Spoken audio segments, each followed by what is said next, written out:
Hello दोस्तों, हमारे YouTube channel में आप सभी का स्वागत है।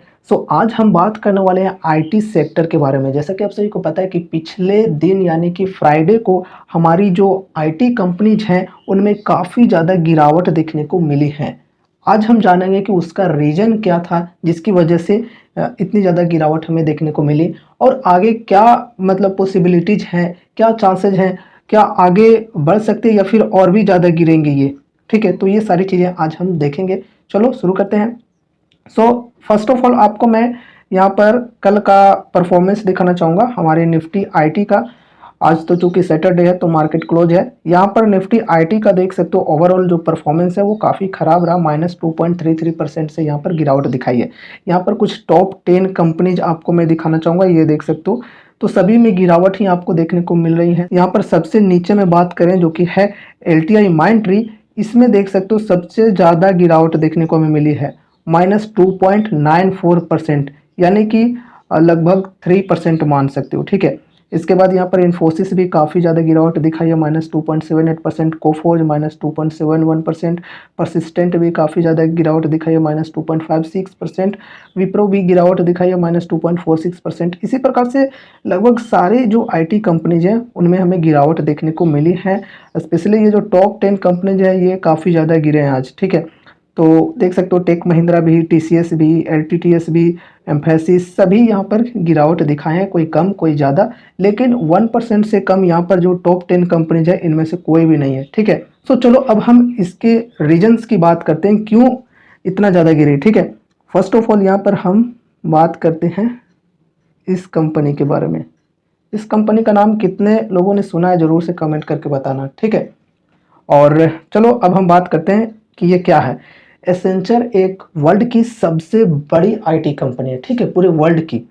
सेकंड नंबर पर बात की जाए तो सेकंड नंबर पर हमारा टीसीएस है। ठीक है, तो सबसे बड़ी आईटी कंपनी है वर्ल्ड की। अब ये जो एसेंचर है इसका बिजनेस मॉडल, यहाँ पर जो हमारी इंडियन आईटी कंपनीज है, टीसीएस, इन्फोसिस हो गया, फिर विप्रो हो गया, तो जो भी हमारी आईटी सर्विस की कंपनीज हैं उन सभी के लिए एक बेंचमार्क का काम करती है ये एसेंचर। ठीक है, तो इन सभी जो हमारी निफ्टी आईटी के अंदर जो टॉप 10 कंपनीज अभी हम डिस्कस कर रहे थे, तो उनके ही तरह का बिजनेस मॉडल यहाँ पर एसेंचर के अंदर भी है। ये भी आईटी सर्विस देती है और ये जो हमारी टीसीएस, इन्फोसिस, विप्रो वगैरह ये भी आईटी सर्विस देती है। तो एसेंचर एक प्रकार से यहाँ पर बेंचमार्क का काम करती है हमारी इंडियन आईटी कंपनीज के लिए। ठीक है, तो ये जैसा परफॉर्म करता है वैसा ही हमारी जो आईटी सेक्टर की कंपनीज है वैसा परफॉर्म करती है। ठीक है, लेकिन दिक्कत ये है कि यहाँ पर जो क्वार्टरली रिजल्ट्स पेश किए जाते हैं वो एसेंचर ने हमसे पहले पेश किया। ठीक है, और हमसे पहले ही पेश करते हैं हमारी इंडियन आईटी कंपनी से पहले। तो यहाँ पर इनका रिजल्ट खराब अगर आता है तो ऐसे चांसेस होते हैं कि इंडियन आईटी कंपनीज भी हैं उनका भी जो रिजल्ट है वो खराब ही देखने को मिलेगा। ठीक है, चलो शुरू से जानते हैं यहाँ पर क्या बात है।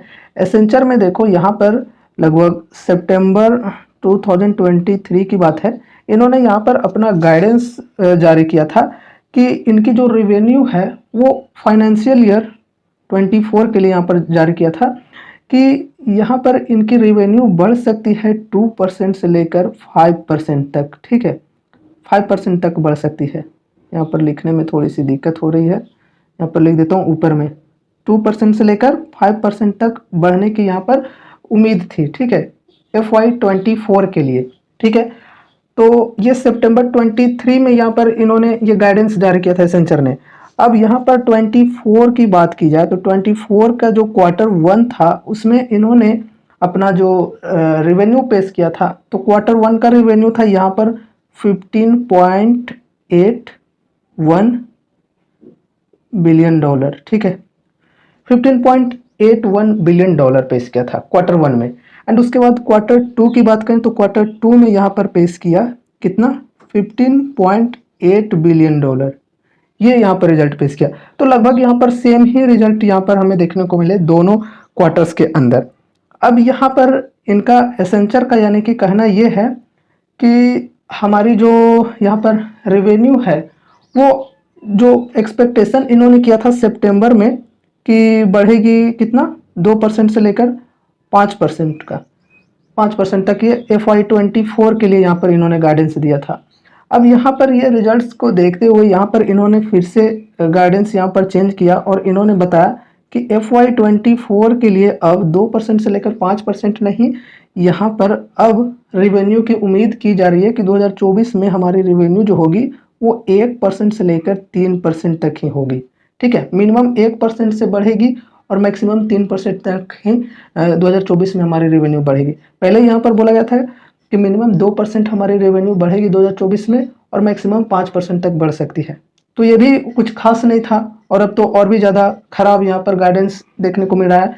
और जैसा कि क्वार्टरली रिजल्ट्स की बात करें तो यहाँ पर Q1 में 15.81 बिलियन डॉलर की यहाँ पर हुई थी रेवेन्यू, लेकिन Q2 की बात की जाए तो यहाँ पर 15.8 बिलियन डॉलर की रेवेन्यू हुई।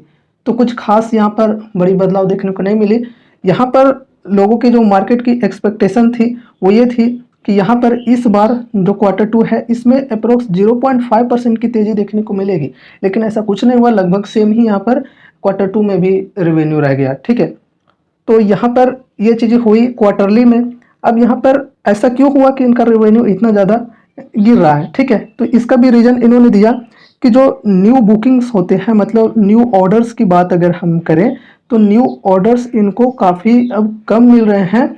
जो छोटे ऑर्डर्स की बात की जाए वो कम मिल रहे हैं। जो बड़े बड़े ऑर्डर्स हैं वो तो लगातार मिल रहे हैं, अच्छे खासे मिल रहे हैं, लेकिन जो छोटे ऑर्डर्स होते हैं वो कम मिल रहे हैं, अभी ऑर्डर्स घट चुके हैं। तो यहाँ पर अगर हम इनके न्यू ऑर्डर्स की बात करें तो यहाँ पर न्यू ऑर्डर्स इनके काफ़ी ज़्यादा घटे हैं। यहाँ पर -2% से इनके न्यू ऑर्डर्स घट चुके हैं। ठीक है, ये चीज़ें देखने को मिली है। साथ ही साथ अगर यहाँ पर हम इनकी कंसल्टिंग रेवेन्यू की बात करें, ठीक है, कंसल्टिंग रेवेन्यू, ठीक है, कंसल्टिंग रेवेन्यू की अगर बात की जाए तो ये भी यहाँ पर 3% से डिक्रीज हुआ, यानी कि घटा है। एंड इसके अलावा अगर हम टेलीकम्युनिकेशन एंड मीडिया से ऑर्डर की बात करें, यहाँ पर टेलीकम्युनिकेशन एंड मीडिया से जो बात करते हैं यहाँ पर ऑर्डर्स की, वो यहाँ पर 8% से डिक्रीज हुई है ईयर ऑन ईयर के बेसिस पे। ठीक है, तो सारी चीज़ें यहाँ पर जो सारे ऑर्डर्स हैं वो यहाँ पर घटते हुए ही हमें देखने को मिल रहे हैं। ठीक है, तो ये साल थोड़ा सा यहाँ पर ख़राब रह सकता है, थोड़ा सा यहाँ पर मंदी देखने को मिल सकती है, लेकिन उतना भी ज़्यादा नहीं। सिर्फ जो छोटे ऑर्डर्स हैं वही यहाँ पर थोड़े से कम हो गए हैं। ठीक है, बाकी जो बड़े ऑर्डर्स हैं वो मिल रहे हैं लगातार, कोई दिक्कत नहीं है। इनकी जो एसेंचर की जो CEO हैं उन्होंने खुद बताई हैं कि यहाँ पर जो बड़े ऑर्डर्स हैं वो मिल रहे हैं ठीक से, कोई दिक्कत नहीं है। जो छोटे ऑर्डर्स हैं उनमें दिक्कत है। अब यार इंडियन जो छोटी IT कंपनीज है वहाँ पर तो छोटे ऑर्डर्स मिलते होंगे, तो वहाँ पर भी हमें दिक्कतें देखने को मिल सकती हैं। तो ये चीज़ें यहाँ पर हमें देखने को मिले इनके ऑर्डर्स में। बस इसी वजह से यहाँ पर एसेंचर ने अपनी गाइडेंस को चेंज कर दिया और जो 2 से 5% बढ़ने की उम्मीद थी उसे कम करके 1 से लेकर 3% यहाँ पर इन्होंने कर दिया। ठीक है, अब यहाँ पर हम मार्केट के एक्सपेक्टेशन की बात करें, यहाँ पर मार्केट ने एक्सपेक्ट किया था, मार्केट की एक्सपेक्टेशन की बात करें तो यहाँ पर इनकी एक्सपेक्टेशन ये थी कि जो आने वाले क्वार्टर हैं उनमें रिजल्ट अच्छे देखने को मिलेंगे, ये सोचे थे, लेकिन ऐसा देखने को नहीं मिला। अब यार यहाँ पर उसी प्रकार से अगर हम मॉर्गन स्टैनली की बात करें तो इन्होंने भी यहाँ पर एक्सपेक्ट किया था कि इंडियन IT जो सेक्टर है वो रिकवरी में जाएंगी, रिकवर होंगी जल्दी ही, ये इन्होंने एक्सपेक्टेशन किया था। ठीक है, अब चूंकि यहाँ पर स्थिति देख रहे हो आप लोग खुद भी कि एसेंचर की कैसी है, तो उस हिसाब से यहाँ पर इन्होंने बताया है कि अब जो इंडियन IT कंपनी है उनमें जो रिकवरी के चांसेस है वो थोड़ी सी कम हो गई है। मतलब धीरे धीरे अब इंडियन IT कंपनीज रिकवर करेंगी। तो पहले रिकवर करने के चांसेस जो थे वो अब कम हो चुकी है, तो अब धीरे धीरे करके इंडियन IT सेक्टर रिकवर होगी। ठीक है, ये यहाँ पर मॉर्गन स्टैनली ने कहा है। तो ये सारी चीज़ें हुई हैं, इंडियन IT सेक्टर इसी वजह से यहाँ पर गिरा हुआ है। अब यहाँ पर बात करें तो देखो जैसा एसेंचर का बिजनेस है वही इनका भी बिजनेस चलता है। ठीक है, मतलब TCS, इन्फोसिस, LTI, माइंडट्री या फिर जो भी है परसिस्टेंट, HCL टेक, विप्रो, ये सभी मतलब IT कंसल्टिंग का ही काम करते हैं। ठीक है, तो इस वजह से इनके ऊपर भी यही सारी चीज़ें देखने को मिल सकती है। एंड अभी चूंकि इनका नंबर जो है वो पहले ही आ चुका है, ठीक है। जो हमारी निफ्टी आईटी के जो कंपनीज है, इंडियन आईटी कंपनीज है, इनका अभी रिजल्ट नहीं आया है, क्वार्टरली रिजल्ट, ठीक है। तो Q1 का रिजल्ट अभी इनका आना बाकी है और उससे पहले इनके रिजल्ट्स आ गए हैं, इनके रिजल्ट्स पब्लिश हो गए हैं। तो यार इस वजह से यहाँ पर ऐसी शंका जताई जा रही है कि अब इनके भी जो रिवेन्यू है उसमें डिक्रीजिंग देखने को मिलेगी और इनके भी क्वार्टरली रिजल्ट्स थोड़े से खराब आ सकते हैं, ऐसी यहाँ पर एक्सपेक्टेशन है, ठीक है। अगर यहाँ पर रिजल्ट खराब आई वाकई में हमारे इंडियन कंपनीज के, तो और भी वो गिर सकते हैं, ठीक है। अगर मार्केट की जो एक्सपेक्टेशन है उससे मिस करता है तो फिर और भी ज़्यादा गिर सकता है। अगर एक्सपेक्टेशन को बीट कर देता है तो यहाँ पर आगे बढ़ पाएगा, ठीक है। लेकिन एसेंचर जो कि सबसे बड़ी कंपनी है, इसकी स्थिति ऐसी है, तो इंडियन आईटी की भी यहाँ पर सोच सकते हो कैसे हो सकती है। तो फिलहाल के लिए यहाँ पर इंडियन आईटी कंपनीज में रिकवर होने के चांसेस थोड़े से कम हैं और लेट हो सकती है, ऐसा यहाँ पर कहा जा रहा है। सो यहाँ पर अब आप लोग देख सकते हो एसेंचर का यहाँ पर चार्ट आपको मैं दिखा रहा हूँ। ये देख सकते हो -2% से यहाँ पर इन्होंने अपना गिरावट दिखाया था 22 मार्च को, देख सकते हो -2.18% से यहाँ पर गिरावट हमें देखने को मिली थी एसेंचर के अंदर, ठीक है। सो अभी आप लोगों को मैंने इंडियन आईटी सेक्टर में गिरावट क्यों हो रही है इसका रीज़न आप लोगों के साथ शेयर कर दिया, ठीक है। अगर अभी भी आपके मन में कुछ भी क्वेश्चंस हैं तो आप कमेंट के माध्यम से आप हमसे पूछ सकते हो, ठीक है। और अगर आपको हमारी ये वीडियो पसंद आई, इस वीडियो से कुछ जानने को, कुछ सीखने को मिला, तो इस वीडियो को लाइक करके चैनल को सब्सक्राइब जरूर से कर देना और मिलते हैं अगले नए वीडियोज़ के साथ। तब तक के लिए बाय बाय।